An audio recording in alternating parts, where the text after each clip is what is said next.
Join ForumIAS Academy, trusted by hundreds of toppers, including IAS Rank 1 Shruti Sharma.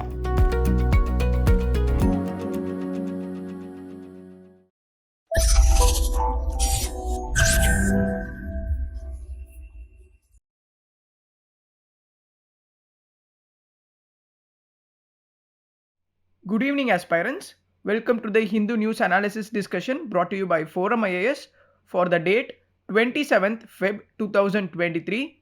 So for today, we will be covering 5 topics from international relations, governance and internal security. So since prelims exam is nearing, I have added 2 previous year questions which we will be discussing at the end. So now let us straight away move to the first topic of the day.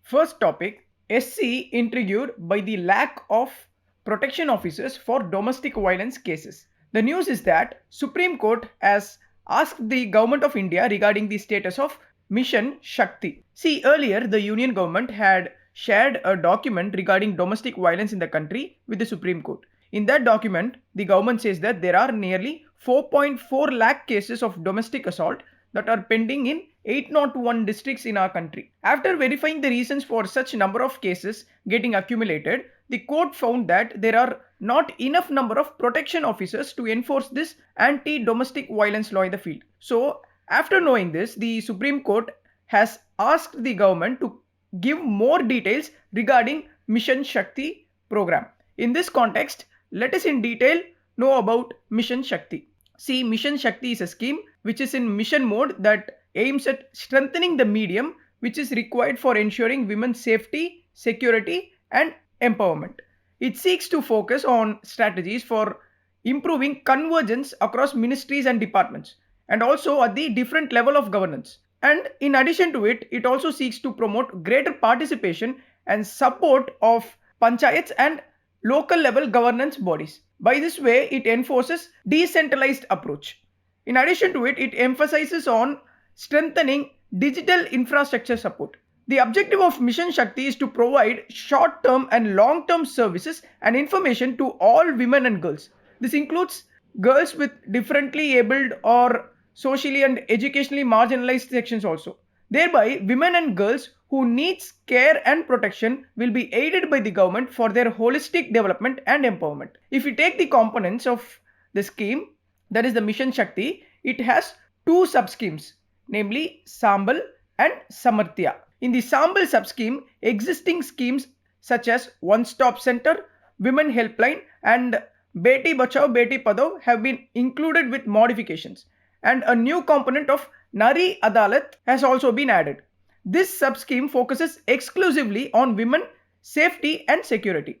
In the Samarthya sub-scheme, which is for the empowerment of women, existing schemes such as Ujjwala, Swadhar Greh, Working Women Hostels, National Creche Scheme and even Pradhan Mantri Matru Vandana Yojana is added in Samarthya sub-scheme.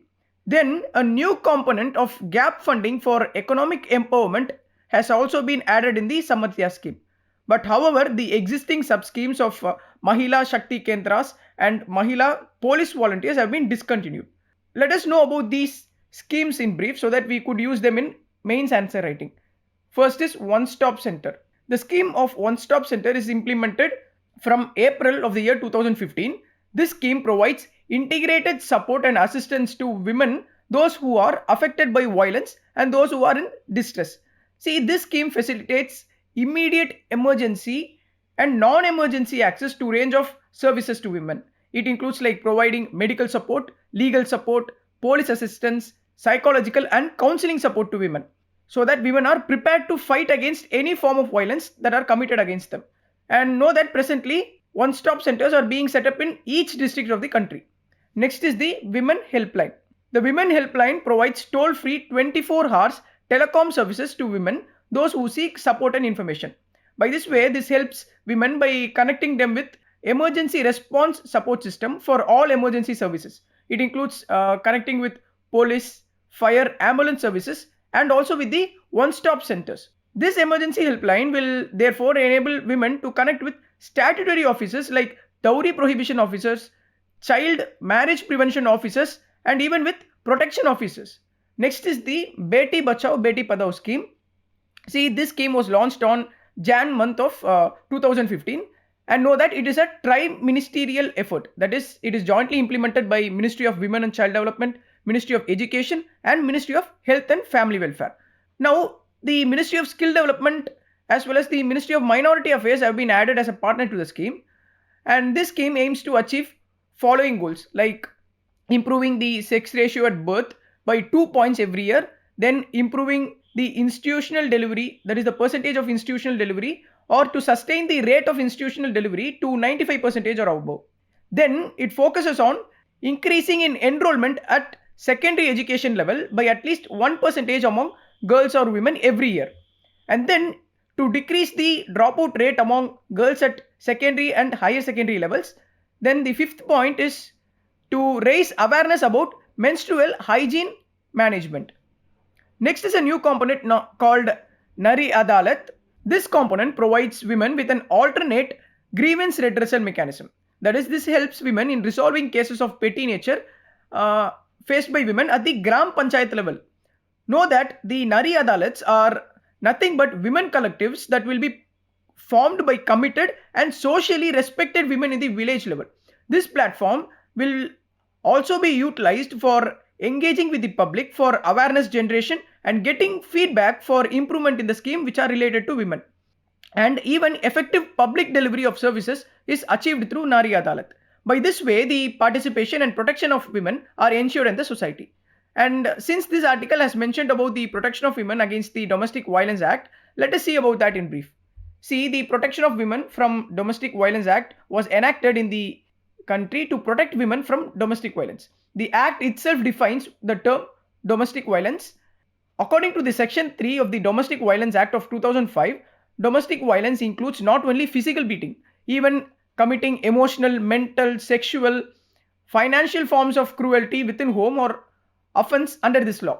If we take the manner of filing the case, the act says that the aggrieved person can make a domestic violence complaint, and this term is defined in the section 2 of the act, which says that aggrieved persons are referred to women who has been in domestic relationship with the committer of offense.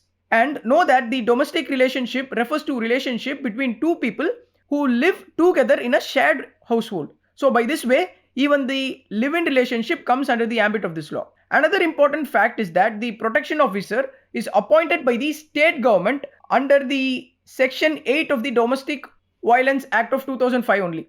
This protection officer acts as a facilitator between aggrieved women and the court. That is, the protection officer aids the victim in filing of complaints and application before the magistrate to obtain the necessary relief. Thereafter, the protection officer also assists the women in obtaining medical aid, legal aid, counseling, as well as other required assistance. And know that according to the rules prescribed under the Act, the state government must appoint at least one protection officer for every judicial magistrate. And the protection officers can be either a government or a that is NGO working member, but they should have at least 3 years of experience in social sector. And know that only women can be appointed as a protection officer. But the news is that there are not enough protection officers to handle the increase in cases of domestic violence. Hence, there is an urgent necessity to have more protection officers. If not, then as the Supreme Court says, the anti-domestic violence law would be reduced to a dead letter. So this is what the article has to say. In this discussion, we saw about Mission Shakti as well as about the act associated with domestic violence. So with this, let us end this news article discussion and move to the next one. Second topic, Supreme Court asks government what it has done to end manual scavenging. See, earlier in the Safai Karamchari Andolan and others versus Union of India case, the Supreme Court had issued orders to end manual scavenging and prevent future generations from this inhuman practice. The judgment for this case was given 10 years ago, and now the Supreme Court is asking the government to furnish information about the steps taken in prohibiting the practice of manual scavenging. So in this context, let us know about the measures that are taken by the government in order to put an end to manual scavenging. But before that, let us know what is this manual scavenging is all about. See, manual scavenging is defined as a practice of removing human waste from public streets, dry latrines, and also it includes works like cleaning septic tanks and sewers. Although the practice was banned under the Prohibition of Employment of Manual Scavengers Act of 2013, this inhuman exercise is continuing. Know that according to the government data, nearly 97% of manual scavengers are from Dalit community. And know that the socio-economic caste census of 2011 says that there are 1,80,657 manual scavengers, with highest number of them in rural Maharashtra. However, the number may be grossly underreported because the government at different levels are accused of hiding the existence of manual scavenging. Let us know what is the reason for the existence of manual scavenging. First one is government apathy. See, there is a continuous reluctance on the part of both the central and the state governments to admit that the practice is existing currently.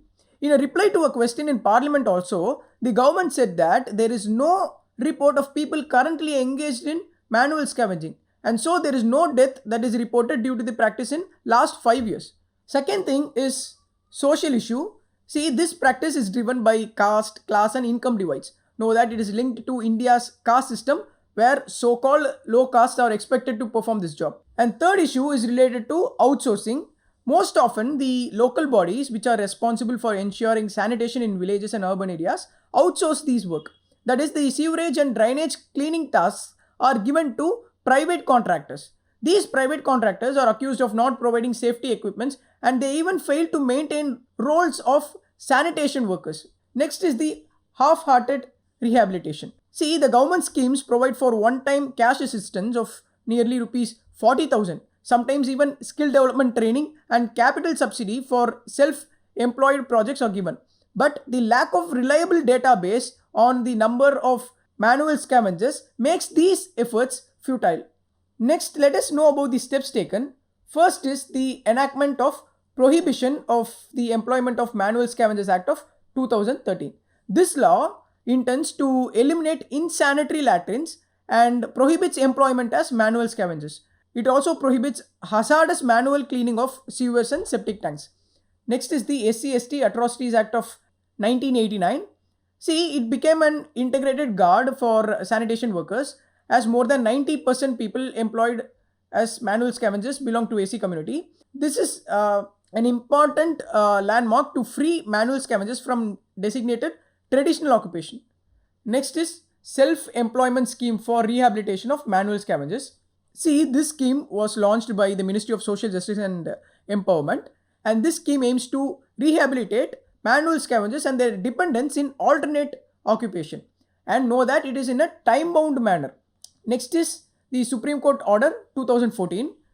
This order made it mandatory for the government to identify all those who died in sewage work. This is since 1997, that is since 1993, and then the Supreme Court has ordered to provide rupee 10 lakh each as a compensation to their families. Next is the institutional mechanisms. First one, National Commission for Safai Karamcharis. It was a statutory body established under National Commission for Safai Karamcharis Act in 1993, and know that the main aim of the commission is to promote and safeguard the rights of Safai Karamcharis.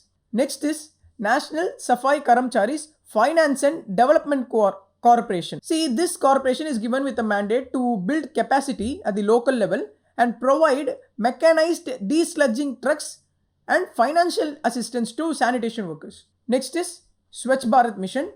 According to this mission, the construction of toilets with on-site sanitation systems like septic tanks and pits are done.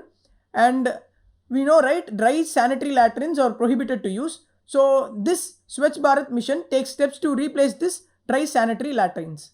Then Atal Mission for Rejuvenation and Urban Transformation.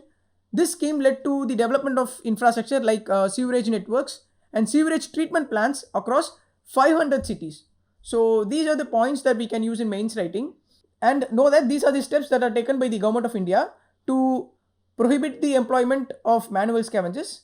So with this, let us complete this topic and move to the next one. Third topic, E-Sanjeevani is a great boon, shows power of digital India, says Modi.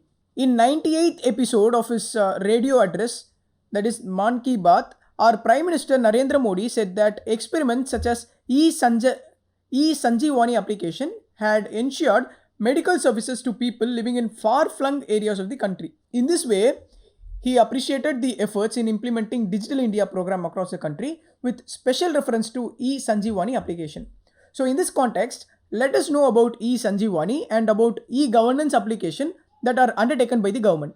First is e-Sanjeevani. See, by the year 2020 itself, this application was in news as it completed 2 lakh teleconsultations. The e-Sanjeevani is a digital platform of Ministry of Health and Family Welfare. Know that it is a digital platform that had enabled 2 types of telemedicine service. One is e-Sanjeevani and the other is e-Sanjeevani OPD. First one is e-Sanjeevani. See, it is a doctor-to-doctor telemedicine system. It is being implemented under the Ayushman Bharat Health and Wellness Centers program. Know that the Ayushman Bharat Health and Wellness Center program are nothing but the platform that delivers range of primary health services to the community of people. And the aim of it is to implement teleconsultation. That is, the aim of this e-Sanjeevani is to implement teleconsultation in all the 1.5 lakh health and wellness centers. This is done in cooperation with the identified medical college hospitals. Second, the e-Sanjeevani OPD was launched during the COVID-19 pandemic to enable patient to doctor teleconsultation. This OPD is offered at zero cost, and one of the primary benefits of the e-health service is that it has made people to get healthcare services conveniently without having to travel and reach the hospitals. Also, it enables two-way interaction. That is, the e-Sanjeevani OPD allows both the doctor and the patient to transact through it, and even it enables generating a prescription slip. Know that this OPD service currently hosts over 40 online outpatient department services.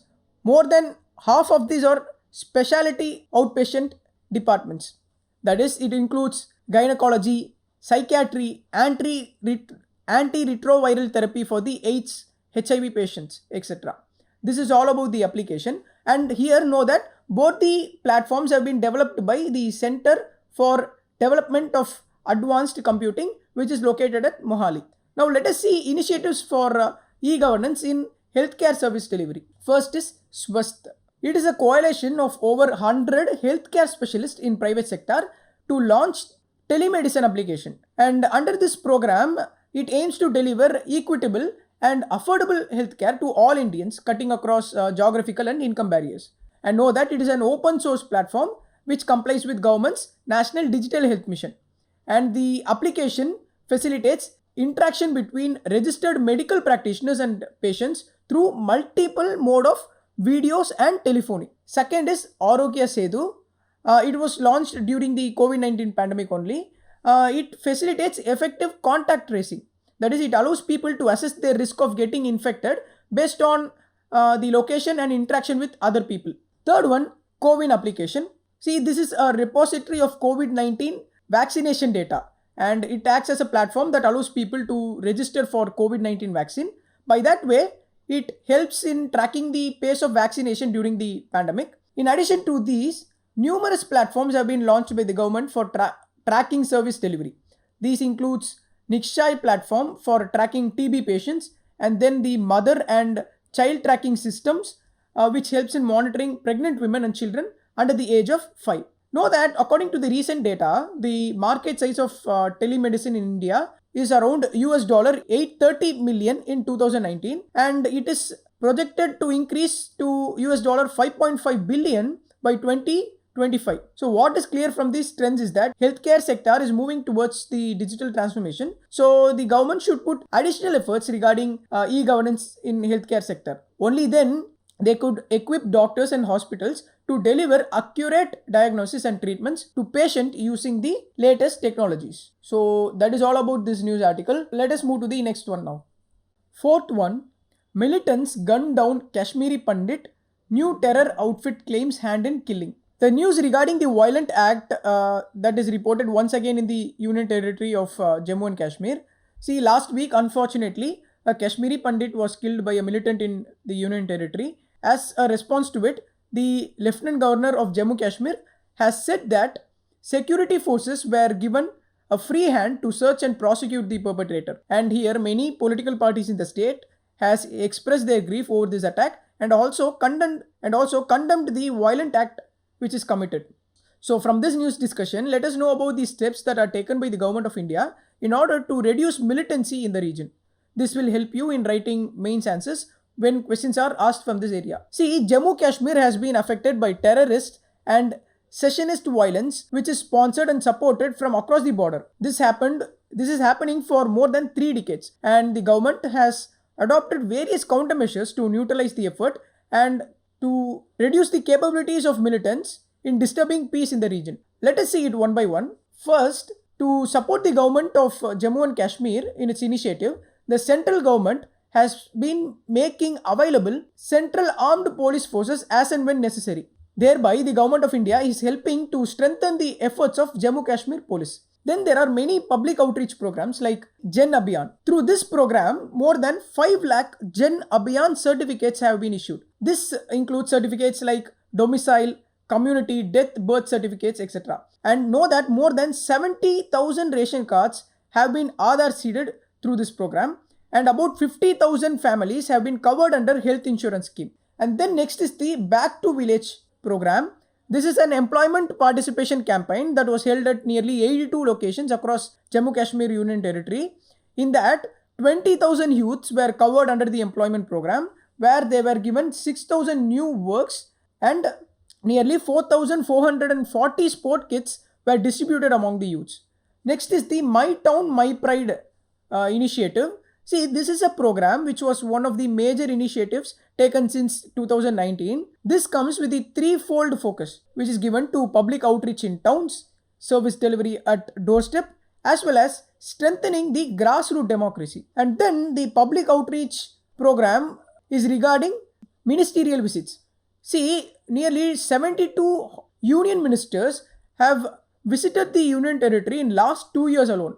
In that, major activities in the outreach program included public interactions, meeting with local government representatives, inaugurating and laying foundations for developmental projects, and even disbursement of benefits under various schemes to beneficiaries were done during the visits of union ministers.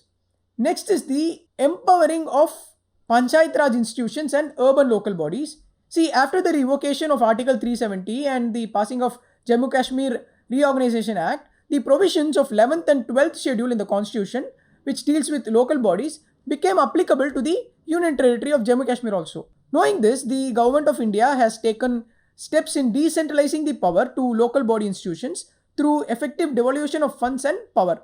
Final one is Prime Minister's Developmental Package.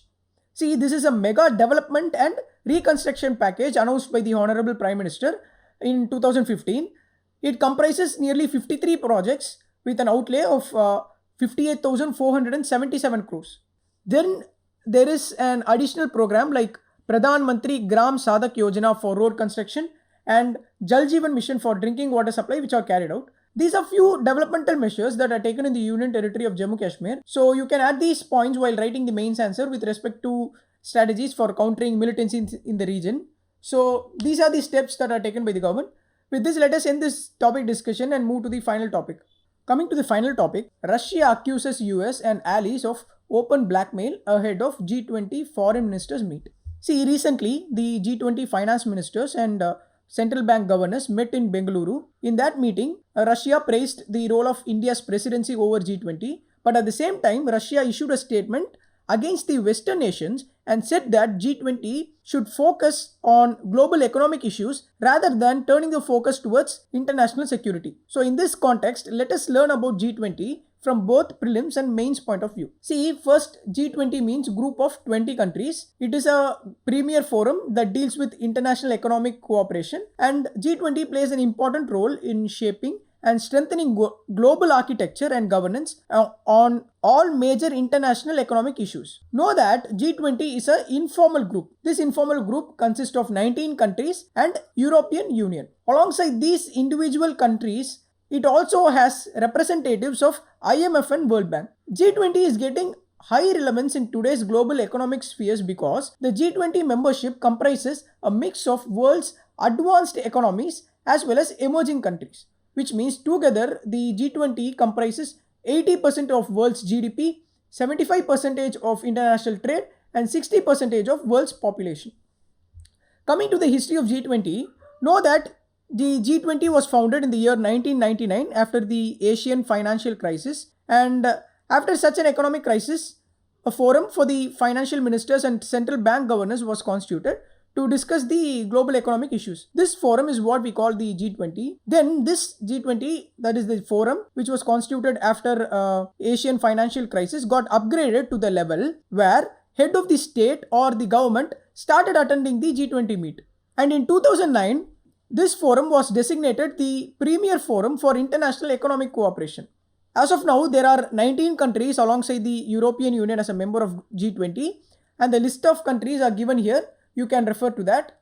See, G20 often keeps appearing in news because India holds the presidency of G20 from the month of December 2022 to 30th November of this year, 2023. These are the facts about G20. Let us see the challenges that are associated with G20 groupings. These points you can write for mains. Okay. So first is the informal structure. See, G20 has no permanent secretariat, and moreover, its agenda changes every year according to the priorities of countries that are presiding it. And second thing is the influence. It influences decision making of smaller countries. See, the smaller countries which are not a member of G20 groupings have to implement the declarations and commitment that are agreed by G20 nations. For example, the G20 nations, if they agree to end international financing for coal power plants, the small nations cannot get any finance from these G20 nations. These smaller countries will be forced to use its own limited financial resources. Third thing, not able to address challenges within. See, the G20 grouping is not able to solve the issues within its member nations, like the US-China issue on trade, or it may be like US-Russia divide on nuclear weapons. And now even the Ukraine-Russian war is also brought to discussion, which is obstructing the effective functioning of G20. Fourth is regarding the enforcement mechanism. See, G20's ability ranges from simple exchange of information and best practices to agree on a common target. But none of this is achieved without consensus, and even for enforcing it, there should be an incentive to be given to the countries. Fifth is underrepresentation and non-binding nature. See, except for South Africa, none of the African countries is a member of G20. Finally, even the declaration of G20 are not legally binding or enforceable. So that is all about the criticism part. In this discussion, we saw what is G20 and also about the issues that are concerning it. So with this, let us complete the news articles discussion and move to the prelims based question discussion. So coming to the first prelims previous year question number 1, with reference to G20 Common Economic Framework, consider the following statement. First statement, it is an initiative endorsed by the G20 together with Paris Club. Second statement, it is an initiative to support low-income countries with unsustainable debt. Which of these statements given above is or are correct? The options given are option A, 1 only, option B, 2 only, option C, both 1 and 2, option D, neither 1 nor 2. This is direct fact-based question. The answer for this question is C, both 1 and 2. See, the first statement, it is saying it is an initiative endorsed by G20 together with Paris Club. Yes, this is correct. Then in the second statement, it says it is an initiative to support low-income countries. See, this initiative was undertaken to ensure that these low-income countries are able to continue to access finance during the COVID-19 pandemic. So it includes like giving packages or debt treatments, which includes some relief provided on debt services, extending maturities, or like reducing the stock of debt so that these countries could, that is the low-income countries, could cope up with economic impact of the pandemic. So for this question, the answer is option C, both 1 and 2. Now coming to the second question, this is a polity-based question. Consider the following statements. Statement 1, a bill amending the constitution requires a prior recommendation of the President of India. Statement 2, when a constitutional amendment bill is presented to the President of India, it is obligatory for the President of India to give his or her assent. The third statement, constitutional amendment bill must be passed by both the Lok Sabha and the Rajya Sabha by a special majority, and there is no provision for joint sitting. Which of the statements given above is or are correct? The options given are option A, 1 and 2 only, option B, 2 and 3 only, Option C 1 and 3 only. Option D 1, 2 and 3. See, the first statement says the bill amending the constitution requires prior recommendation of the President of India. This is wrong, right? So we have studied in our polity classes that the constitutional amendment bill can be introduced either by a minister or a private member, and it does not require prior permission of the president. So if you eliminate this first statement itself, we can get the answer, which is B 2 and 3 only. And if you take this second statement, it says it is obligatory for the President of India to give his or her assent. This is also right. The President, as per the 24th Constitutional Amendment Act, does not have any veto power with respect to Constitutional Amendment Bill. So it is obligatory for the President to give his or her assent to Constitutional Amendment Bill. Next is this bill has to be presented by both the Lok Sabha and Rajya Sabha by special majority, yes, and there is no provision for joint sitting. This is also right. So the answer is B 2 and 3 only. Next is a mains based question. So the question is, what do you understand by manual scavenging? Why does it still persist in India? Do you agree that state governments have failed to stop manual scavenging altogether? So aspirants can take note of this question. You can write the answers and you can post them in comment section, for which we can have a peer review of it. So with this, we are completing the today's news analysis discussion. So let us wind up this session. If you like the way I am teaching and if you can understand the concepts well, please like, comment and share this video with your friends and subscribe to ForumIAS for further updates. Thank you.